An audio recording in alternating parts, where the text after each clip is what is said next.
Pagsampa mo ng 22, sasampalin ka ng buhay na akala mo dati chill lang. Malalaman mo na yung mga salitang hindi pinupulot ang pera, na dati ay naririnig mo lang sa mga magulang mo. Magtatrabaho ka, magbabayad ng tubig at kuryente.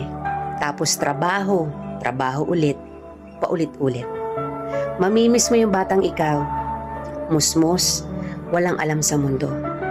May mga gabing bibilangin mo ang oras ng tulog mo kasi akala mo makakatulong ito. Gigising ka para kumayod, umanap ng pera. Perang akala mo sapat na. Pero dahil salat ka, wala kang magagawa kung hindi tanggapin ang katotohanang ganito ang buhay. Katotohanang dahil malaki ka na, malaki na rin ang bigat na papasanin mo. Dahil ngayong 22 ka na o 23 o 25 ka,